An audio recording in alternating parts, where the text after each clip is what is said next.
This is a video on mathematics for the students of class 9 and we are discussing triangles. This is the second part of the video.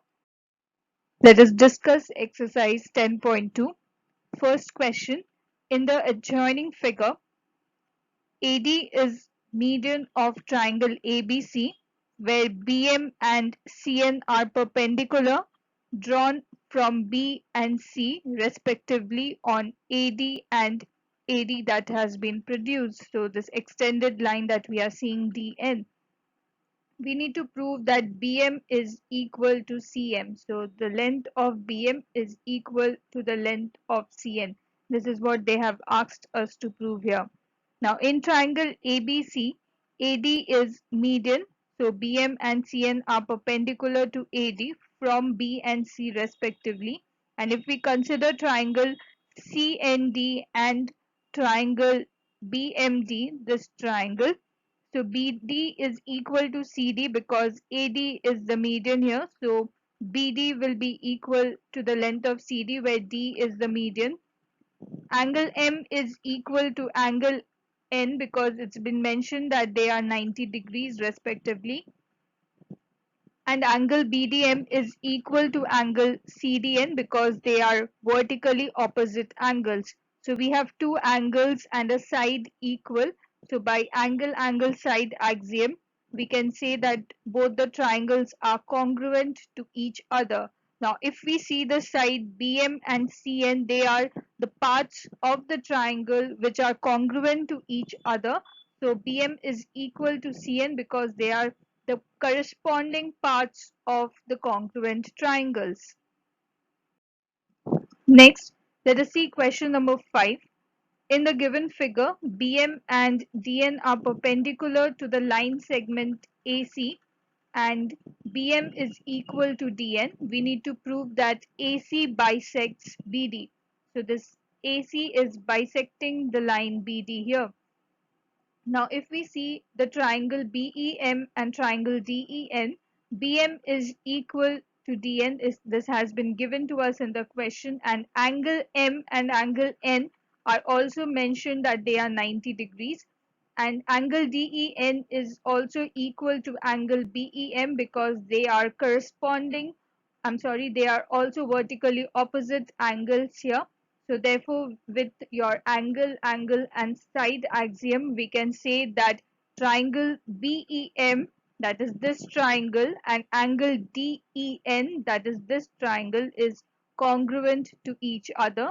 Now since BE and DE are the parts of the triangle which are congruent to each other, therefore by CPCT we can say that AC bisects BD. Next question is your question number 10. Now angle ABC is an isosceles triangle with AB is equal to AC. We need to draw AP perpendicular to BC to show that angle B is equal to angle C. So if we see in triangle AMB and AMC, our side AM is common here. AB is equal to AC because the triangle is an isosceles triangle, so these two sides will be equal. And angle AMC is therefore congruent to AMB because we got that the hypotenuse is equal in both the cases, and one of the side on the two triangles are which are corresponding to each other are equal.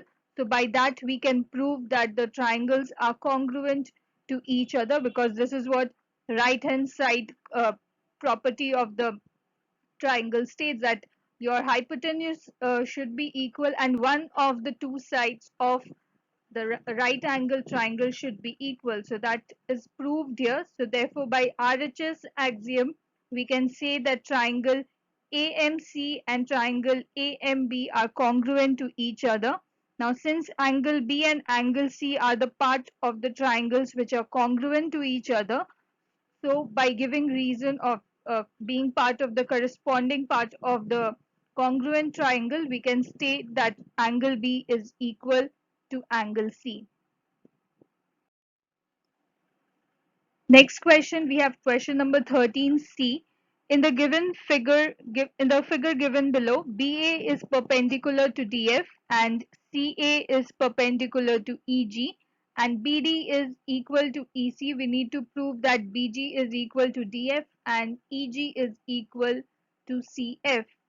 Now, if we consider two triangles, if you see the diagram BEG, that is this triangle, and DCF, that is this triangle, angle B will be equal to angle D because BA is, if you see BA is parallel to DF, that means they are corresponding angles. So this angles will be equal here.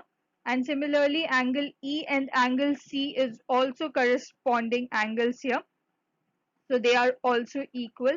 Now if I see the line BC, if I subtract EC from the line, that will be equal to the length of BE. This is what it states here. Similarly, if I have to find the length of CD, so if I want to find out the length of CE, in that case, if I subtract BE from BC, if I subtract BE, I get the length of EC here. So with that, we can say that BE is equal to DC. So therefore, triangle BEG will be congruent to triangle DCF by angle side angle axiom. So we have two sides equal, two angles equal and one included side as the equal property here. So we can state that these two triangles are congruent to each other. Now since if I see BG and DF, they are the corresponding parts of congruent triangles, so they will be equal. And similarly, EG and CF are also corresponding parts of a congruent triangle, so they are also equal to each other. So this is all we have from the video today. Thank you.